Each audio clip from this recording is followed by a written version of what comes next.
Well, there have been a lot of years and a lot of miles that have been between the two of us that are talking right now. I'm happy to welcome Greg Greenway. Hi, Greg. How are you? I'm great, man. Good to see you. Been a It has long, been long time. way long. So um, let's go back a little bit here. You came to Boston from the Tidewater region of this country. That's the portion of Virginia. How did you Uh, wind up? you gotta get your. I come from the Piedmont. I Oh, come okay. from Talk to me. Richmond. Richmond is in the Piedmont. Tidewater would be Norfolk. Oh, gotcha. A little bit south. So I didn't realize that dividing line was quite right there. Oh, it's a cultural line too. So just that's why a Virginia person would correct you. Okay. That's important too. Nonetheless, from Virginia, you found your way to Boston. Tell me a little bit about Virginia and how you found your way up here. Well, in college, I started a coffee house just to give people a place to play, and I moved it around from one place to the other. And there was a woman working for the college, William and Mary in Williamsburg, Virginia, who was from Lawrence, Mass.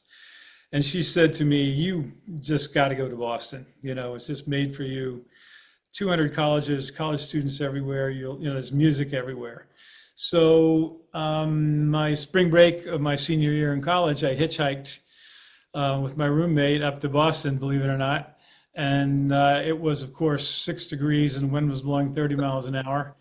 My welcome to Boston, but I was let off by two MIT students right across the bridge from Harvard Square, walked across the Charles, froze my tail off. But I walked past a demonstration against Gallo wine, believe it or not, and I just said, "These are my people."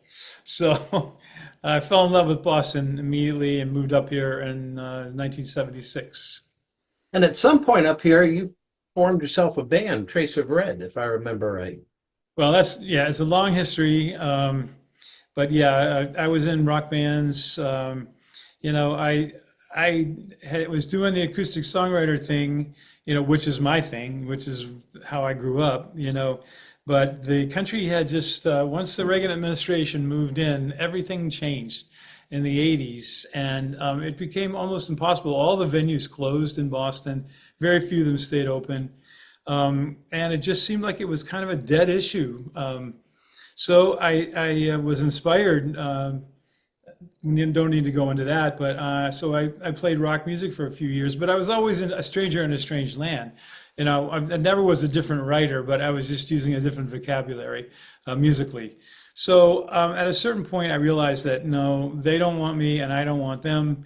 And so I was talking to my friends, and my friend Karen Darcy said, the Old Vienna Coffeehouse out in Southborough has a really great open mic. You should go play there. And I'm like, okay.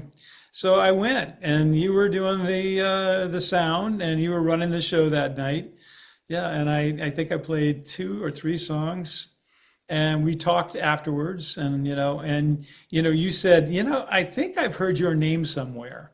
And that was pretty interesting. And you called me back a few days later and you went, "Oh, yeah, I did an interview with David Wilcox." And I asked him, or um, um, Brad Paul asked him what his influences were. And Wilcox listed me as one of his influences. So you'd heard my name said by David Wilcox. So, and what it was is David used to come to see me at the Nameless Coffee House, and he'd never seen anybody playing open tunings before. So Um, that really stuck with him. So he kept my name there long enough for that anyway. And since then, we've had a relationship, musical one, and I'll see him again at Swananoa Gathering in July. I remember when you came to the open mic, you were one of the select few folks. There was some amazing talent that used to walk through there on a typical Thursday night. It was really rich with some amazing folks who are now selling out coffee houses.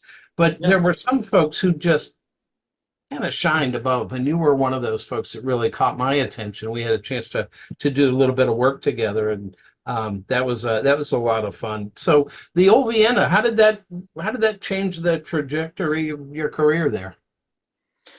Well, it got me, it introduced me to an audience that I didn't see anywhere. That there was still that audience because other than Passim, and at that point, I believe Bob Donlin had moved on, and I had had a relationship with Bob and Rayanne. I was playing at the Nameless Coffee House, and I went into I was the third person in, WRR used to have on the Sunday show, they'd bring a third person in.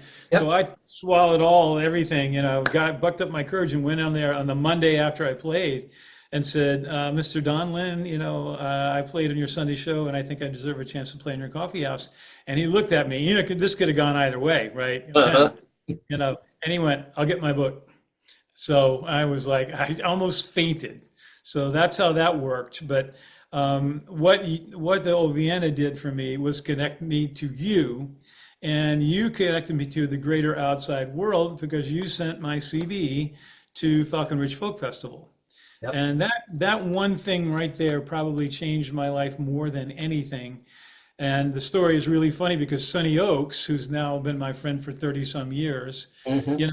was the person who was screening everybody for the Friday afternoon, evening, up and comers, the people you've never heard of. So here's the way this works. She was ready to toss my CD into the X pile. Nope. And because she didn't like the way I looked. So, Oh. I had a leather coat on the cover of my Road with Walking Down. Now, that's more about her than me. But anyway, so she was ready to chuck it, and she had hired a high school kid to come over and work in her yard.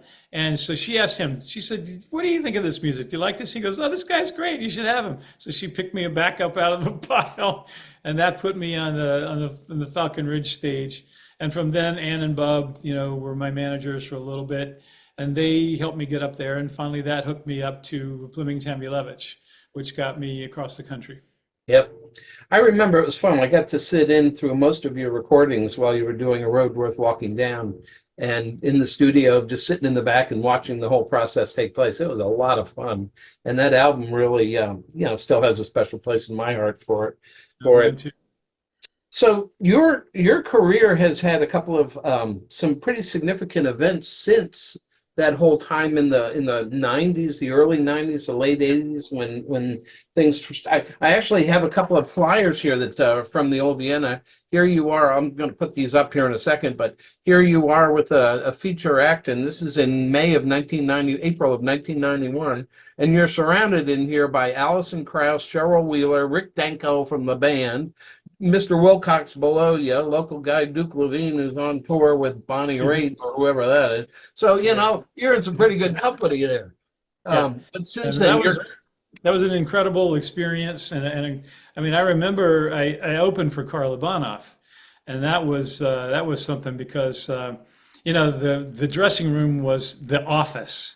Yep. And there was not a lot of room in there. And man, she just vibed me right out the door. She did not want me to be in that room at all. So I basically stood at the top of the stair the entire time, to wait to go on. But that's the way that was. Yeah, it's a very small room, only sat about 125 people on a good day, and that was pretty comfy. Yeah, But I want to get to you've worked as a trio for a time, and then I want to kind of get into what you're doing with Reggie Harris as well. Yeah, for 8 years, I was with Joe Jenks and Pat Wichter and Brother Son, and we went all over the place. We played as far away as Vancouver Folk Festival on Vancouver Island, South Florida Folk Festival. I believe we did that. I did that, I know for sure. But we covered, North America, played in Canada and the U.S., and people just loved that harmony. And that was it was an excellent time. It made me a far, far better singer, and for which I'm very proud. I sing better and play better than I ever have in my entire life. So I'm very, very happy about the way that's gone. But after we ended that on November 17th, 2018, that gave Reggie Harris and I the opportunity to work together on something that just naturally fell in our lap. We were born 3 days apart. And me being from, the ex-capital of the Confederacy, Richmond, Virginia, we found out that his ancestry came from a plantation 15 miles outside of Richmond, that his great-great-great-grandfather was a Confederate brigadier general who had 6 children via an enslaved woman, Bibhana Hewlett. Wow. So, but we met, strangely enough, doing a Phil Oakes songline. It all ties together at the village gate in Greenwich Village. And back then, Sonny was booking, a ton of people, so there's plenty of room to sit plenty of time to sit in the green room and talk. So in 10 minutes, Reggie and I were talking about race, just because it's been such a prevalent part in our life. The year that we were in school, that the Eastern school systems were integrating for the first time. There were 68, there were riots. I was in the middle of a riot, so was Reggie. So there was a lot of stuff that we had in common. And then we realized that with this story in place and the songs we had written and what we talked about, that we needed to tell people about this. And this was even before 2016, before November 2016, before the obvious delineation in culture. But we needed to talk about this because people need a threshold from which to talk about and think about race in America. It's the elephant in the room. So, and here we are with this incredible story, this incredible friendship of 35 years. And this is what we do. We tell our story and we sing the songs and we talk, and I talk about, what happened to me, what I was handed and what I do with it. I was handed the story of the Lost Cause. Those statues on Monument Avenue were beautiful works of art, and amazingly to turn around now to be happy that they're all torn down. So, it's like what I wrote in a song that's on my newest record, that, I'm still standing after all this time. It's the statues that have fallen in that hometown of mine. That's a great thought there. I love the thought that you and Reggie, black and white, are sharing something that's so close to both of you, and yet at the same time so culturally hard to understand for so much of us in this country. And you have a wonderful platform to share that with. That's just a great place to be. It's a gift. It's a gift, and I think that's why we saw it as that. And we took a road trip. We went to New Orleans, 23-hour drive. To talk about this and to do some stuff down there, and went to the Whitney Plantation and Slavery Museum, and in talking about it, we sort of did the prototype of Deeper Than the Skin, and people have loved it. It's been so well received because we're not pointing fingers at anybody.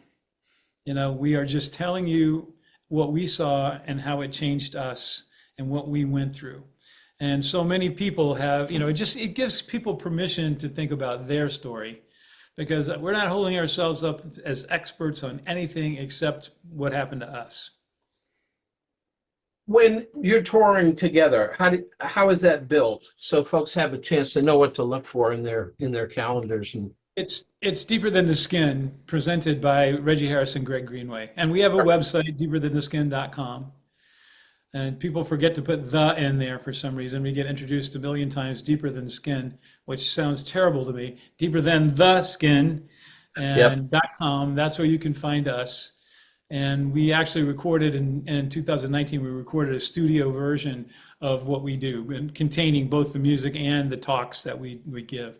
And Reggie's story, as you can imagine, is just remarkable because part of it is a song called Hickory Hill, which is the name of the plantation that is about 7 miles or so that way from where I'm sitting right now. But he met his white cousins through some incredible, luck. He hooked up with his white cousins, and they went, one of them, and he walked on that plantation together. wow, Yeah, pretty fascinating. remarkable. Yeah, and the statue of his great-great-great-grandfather was in Monroe Park in Richmond, and when all the statues came down, it was torn down. And subsequently, both the CNN and the New York Times interviewed Reggie and his white cousin about this. So just a remarkable story.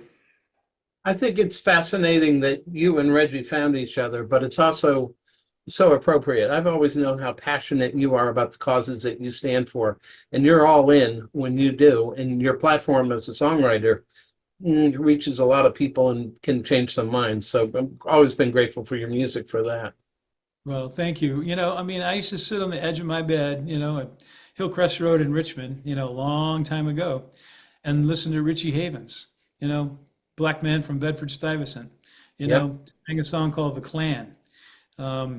And that was the news for me, that in their Eric Anderson record, with Thirsty Boots, which is about civil rights marchers. I learned to pick that song before I even knew what it was about. So I'm just passing on, what was handed to what helped me get out of what it was handed to me. And it's never a day that I don't walk into a venue when I think that I might do the same thing for somebody else. That's great, Greg. Hey, it's really nice to talk to you. I'm going to make sure I catch the show next time you're up in our way. And real sorry that we're not going to get a chance to have you join us on the show, but it's been great talking to you. Any passing thoughts as we celebrate the Old Vienna with this video? I just want to say what a special time that was and how many really remarkably talented people were in that room. I mean, as you said, they're filling coffee houses and traveling nationally. People like Martin Sexton was there, and one of the greatest singers I've ever heard.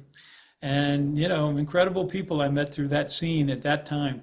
Jonathan Brooke, one of the most talented people I've ever met and talked music with, and of course, that was just a remarkable time, and it pushed us. And what I really found out as I started touring nationally is just exactly how special that scene was, and the Old Vienna was right in the middle of that. Hey, this is Greg Greenway. The Old Vienna has a special place in my heart, as it does, I know, for many, many of you.